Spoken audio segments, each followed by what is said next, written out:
How was the trip? Yeah, good. 3 weeks in Yulara.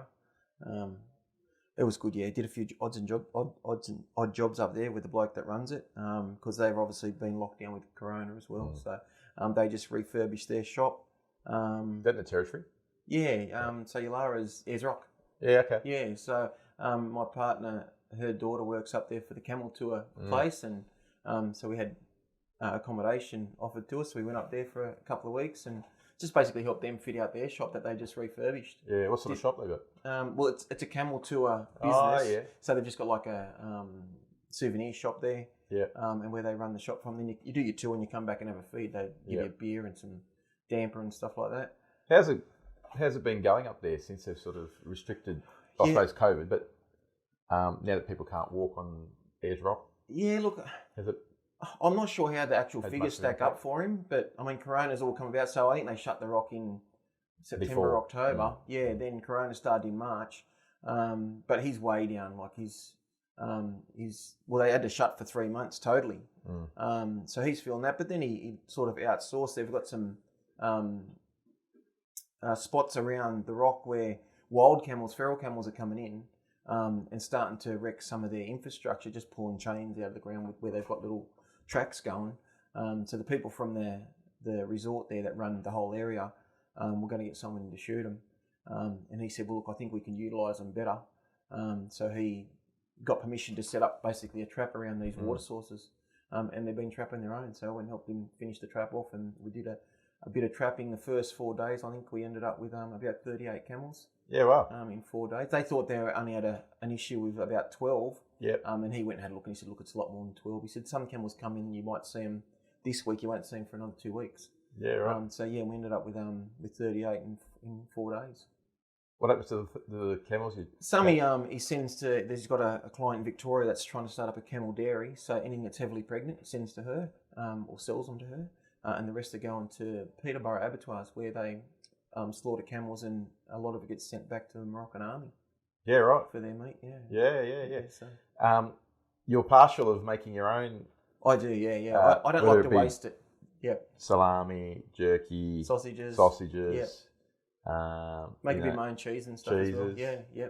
Tell us about, how'd you get into that? Well, it's just something I always like to do, and when you're butchering your own meat, it's just sort of another step on. You have your normal cuts and mince, and I wanted something that I could preserve it to make it last a bit longer. So I went and seen a local butcher, and he's Italian with an Italian background, and just said to him, I said, what do I do to make a salami? And he helped me with the first batch, and we've had a few ups and downs since then.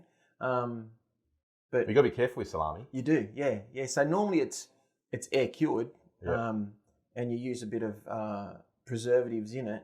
The big problem is if you get air into it when you're packing it, then that's where your bacteria starts. And that worked. Like if you've got someone that can help you, knows what they're doing. I've tried a couple where I've had some stuff ups and you've got to throw it away. I've now proceeded on and I smoke it first now. So bring it up to a temperature of about 72 degrees. It cuts out the bacteria. Yeah, and then I hang it for a bit. So it's sort of cooked and cured. Yeah. And then just hang it to dry a little bit, and it's done. But yeah, look, I just like making my own meat, or making my own products.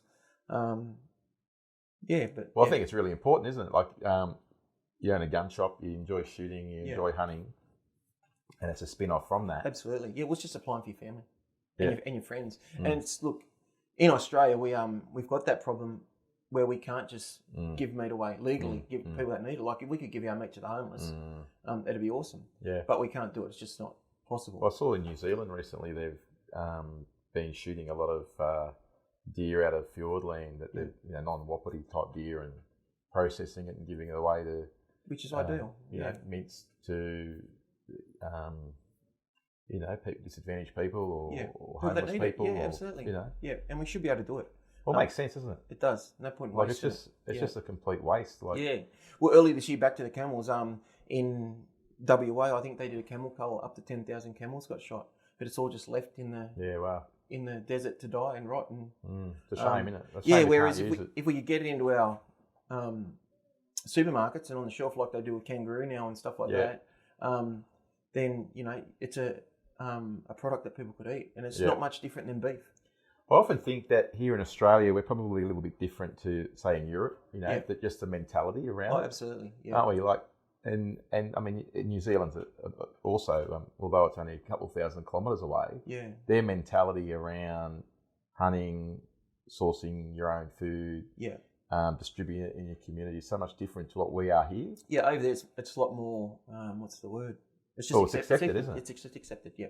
Yeah, I remember a couple of years ago I went over for a duck season, and I only went for a weekend. I had a short time off, and I remember going through the airport on the Friday night, duck openings on the Saturday, and the bloke at the counter at the airport doing the customs, he said to me, he said, "You here for duck season, aren't you?" And I said, "Yeah, I am." He goes, "Geez, you left it late," and I flew out again on Sunday Arvo. But that's just what they do. It's just like a religious thing that they do, and the ducks go and get made into same salamis, or they just cook them and nothing gets wasted, and that's what it's about. Yeah, no, it's really important. Now, you've got we've got some jerky here, some Samba jerky, free-range organic Samba. Yeah.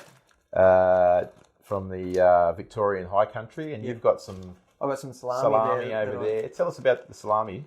So that's a camel salami. So basically, again, again, like I said, you mince it, add your pork fat, and your herbs and spices. Then I smoke it to 72. Then I let it cool. Well, actually, I run it under cold water to cool it quickly. Yep. And then hang it for probably another week just for it to firm up.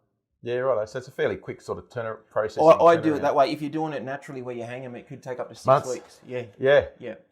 I know. Salami hanging. Depends on how thick it is. Yeah. And also, it comes back to your temperature of your room. So it's really hard to do that air dried salami in summertime because your temperatures get too high. It's too high. Yeah. So we're pretty lucky here in Orange, actually. It stays fairly cool. We've got a good climate for making salami and hanging it, especially during the winter. Yeah. Want to try? Yeah, love to. And we'll try some of the jerky in a sec, but we'll try this firstly. And might try a bit of cheese. Yep. You make your own cheese as well? I do, yeah. Yep. Tell us about that. Just again, it's another thing, I used to have an old Jersey cow and what have you, so I just put this side down. Quite nice. The salami? Beautiful. Yeah. And look, again, just wanted to preserve and use some of the milk, the excess. So I got into making my own cheese, and it's just a Google teacher. You jump online and find someone that does it and follow them. But yeah, I enjoy just doing that sort of stuff, cooking and what have you. Good on you. And the cheese is quite nice too. We'll try some of this jerky in a sec. Once I finish chewing this salami. This salami is really nice. Yeah, it's good. It's just an Italian. What's your ratio of pork to? I run 20%. To camel. Yeah, 20%. Most people run up to 30, but I like a little bit leaner. Yeah, right. Then you've just self-taught? Pretty much, yeah. Yep. Trial and error? Trial and error, yeah. And we still make a few errors. Oh, well, that's all part of it. We'll try some of this Samba jerky. All right. Which was harvested down in the Victorian High Country. Wild, free range, organic. Only way to have it. Isn't it? And we got a dehydrator at home as well. And although we haven't got a smoker, but even dehydrating, well, people can do it in your oven. Even. You don't need a dehydrator. You can make it. Set your oven down low. I set them up when I was in Alice Springs, Uluru. They've got an old pizza oven, and I've set them up to be able to smoke it in their old pizza oven. Yeah, just keeping the temperature down low,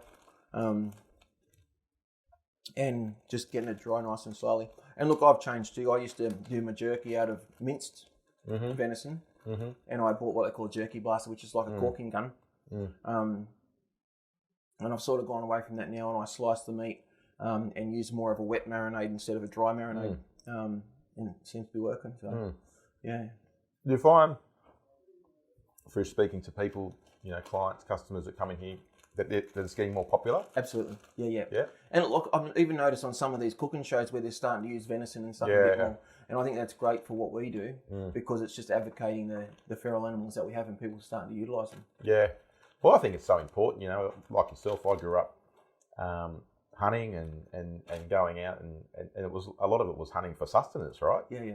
Whether it be rabbit, whether it be duck, pig, goat, deer, that you sort of progress later in life, you sort of work up to that. But, and I was fortunate that, from an Italian background, we sort of had the recipes and and all the knowledge was there. The knowledge was there. So, but you're right, it's becoming more and more popular amongst the general community, and people are seeing people are seeing it on TV a lot more too. Yeah. And trying to piece this jerky, it's quite nice. I like the old sesame seed touch, mate. Yeah, a little bit different. I don't use sesame seeds, but everyone do their own. Well, you can do your own sort of stuff. Mm. Whether you put sesame seeds or whatever different seasoning. Yeah, someone likes it a bit hotter and a bit more chili and stuff like that. Yeah. Mm. But it's a bit hard to talk with my mouth full.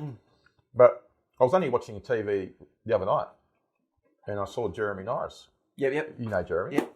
From Bing Street Coffee Shop, and he was on SBS Food Show. Yep. And they were talking about venison. Well, I believe he used to, and quote me if I'm wrong, used to cook for one of the Formula One. Oh, right. A long time ago. Yeah, actually, I think that's right. Mm. I have heard that. He and he's got a successful business going here in Orange, isn't he? But terrific fella. But he was, and it was really good. And they were in Orange actually. The SBS Food Show was filmed in and around Orange. Yeah, okay. It was an episode, and it was, and they spoke about venison, and he cooked up some eye fillets, I think. Yeah, okay. Yep.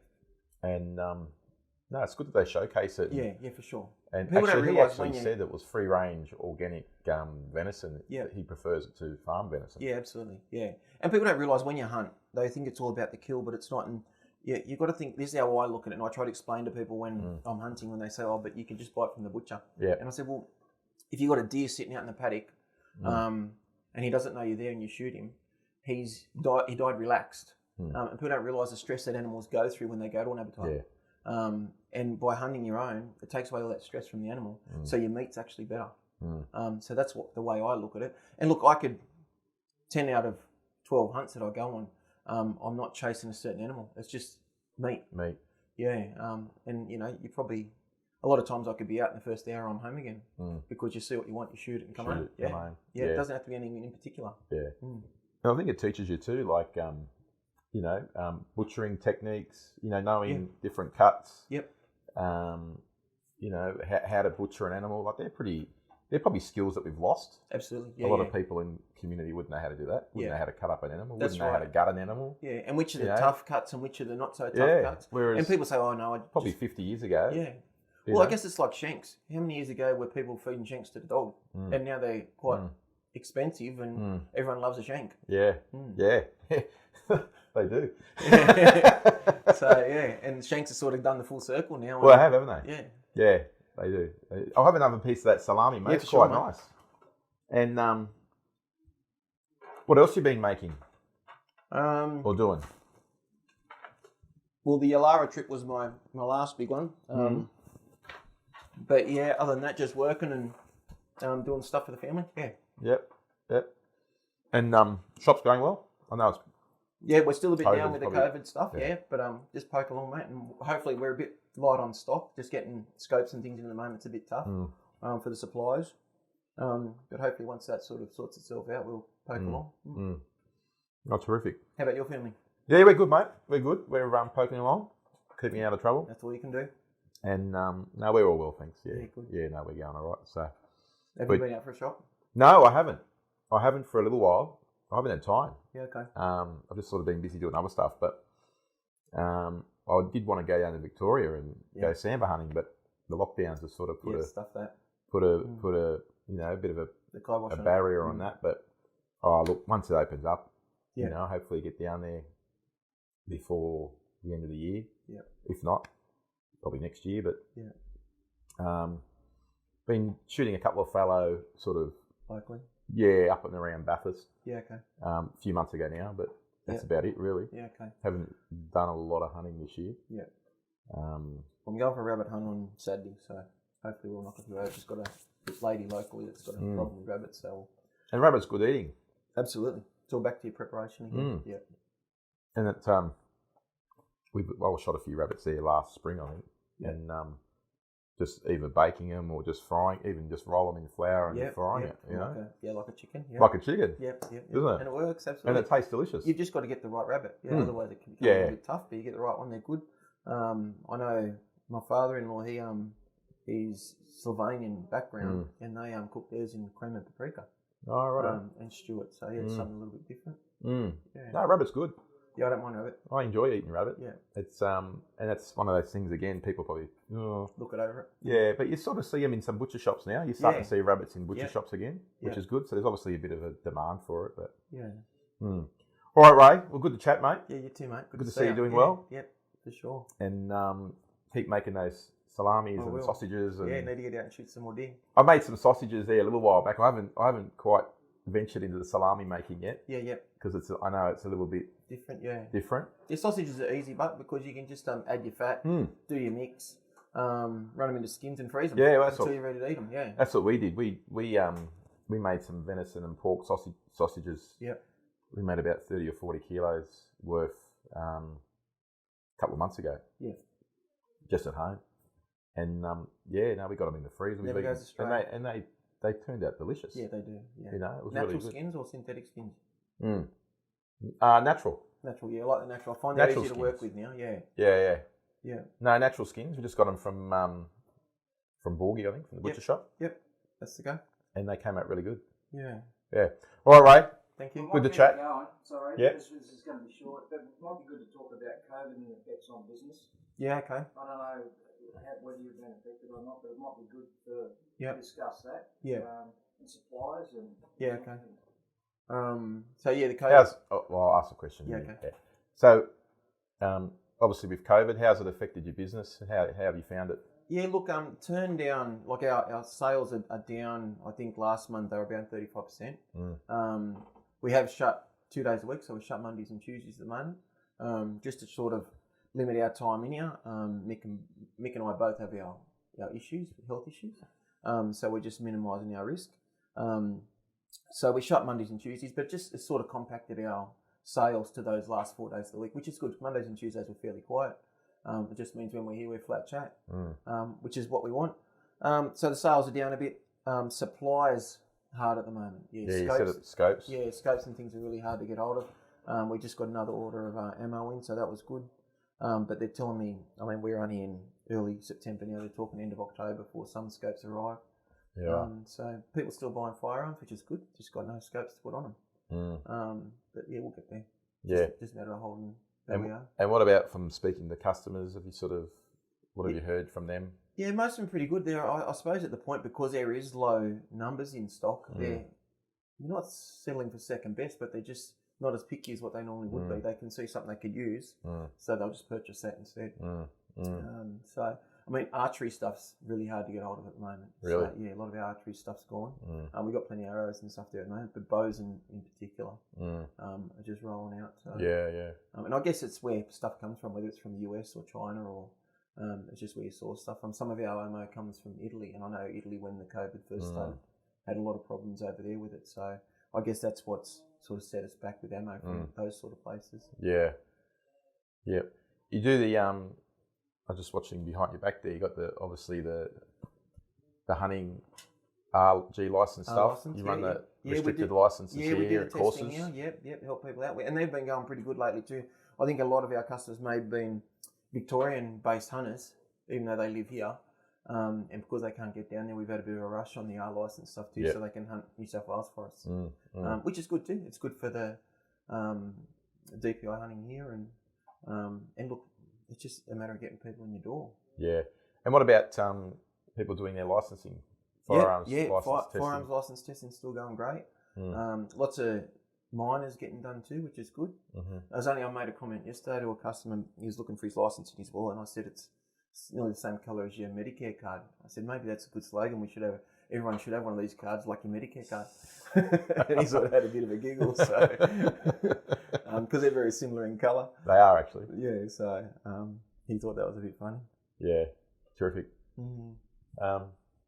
Anything else? What brought you to Orange, mate? Of all places, you didn't grow up here, so... No, when I originally came here, I had a friend that lived here, and I come up and work with him only for a couple of months, and I was back in Sydney. And in Sydney originally, I was doing security work and trolley collection for Franklin's. So Beck, wasn't it? Well, I met her here in Orange, yeah. So a contract come up for Orange, and I was doing the contract here for security and trolleys, and it sort of went from there. And then I've done a few jobs since I've been here. I did the trolleys for about 3 years. Then I went and worked the linen service. Then I went and managed a cattle property out Gowan. Then from there I went and I ran a mat and towel, which is just a mat place puts on your floors. I was there for 3 years, and then I got into the shop. Yeah, wow. So yeah, this is in 15 years later, you're still here. Yeah. Enjoy working for yourself? I do. There's a lot of stresses involved, especially with firearms and registry, and you got to be so careful. Absolutely. Yeah. So yeah, look, there's a lot of stresses that sometimes you wish you didn't have. But look, like I enjoy talking to people, and it's just a passion, the sport, and we sort of run from there.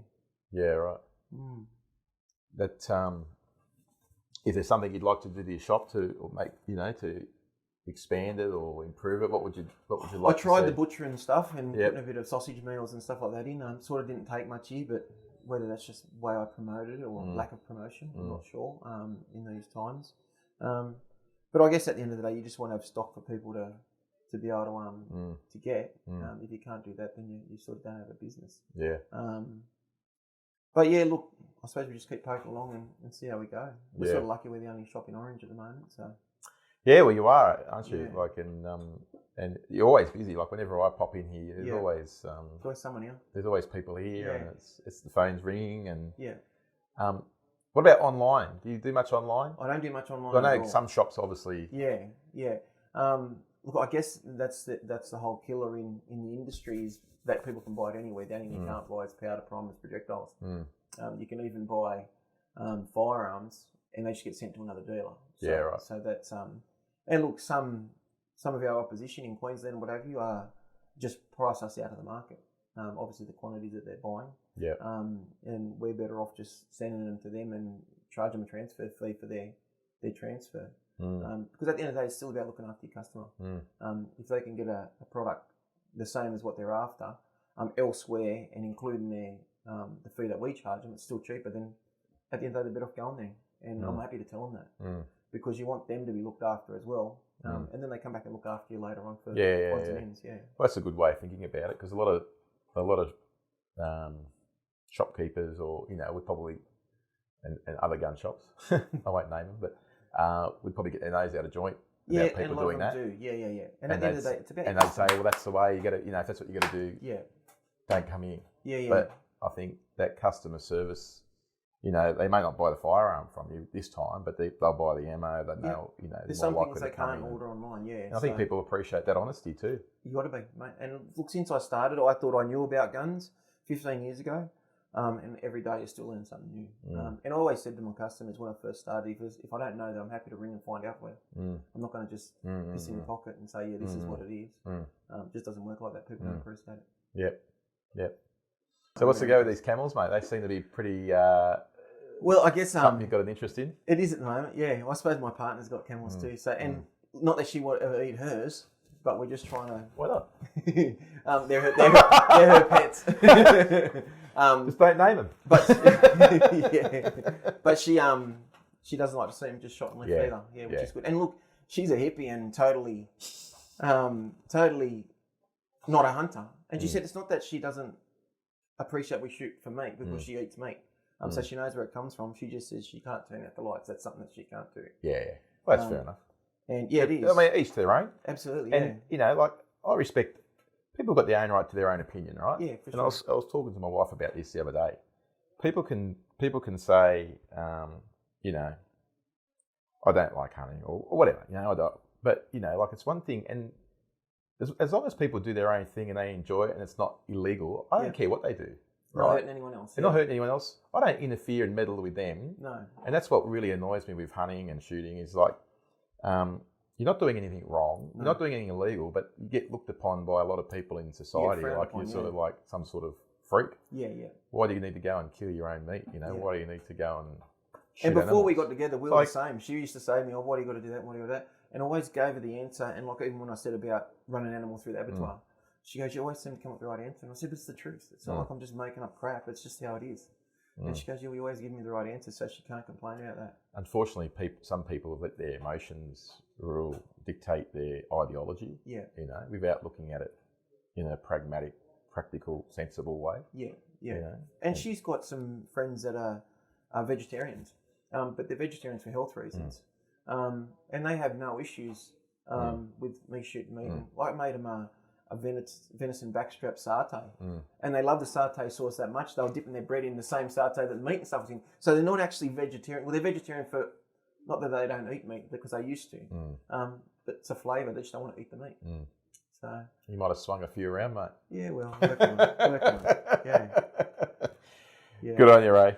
So well, thanks for chatting, mate. No worries at all. You're a terrific guy, and wish you all the best for the shop here. And I know you're going through a tough time with COVID and everything. Yeah. And supply, or lack of supply at the moment. Yeah. But you're a good bloke, and you have good customer service, which is really important. I think you touched on it before, and wish you all the best. Thanks, mate. No worries.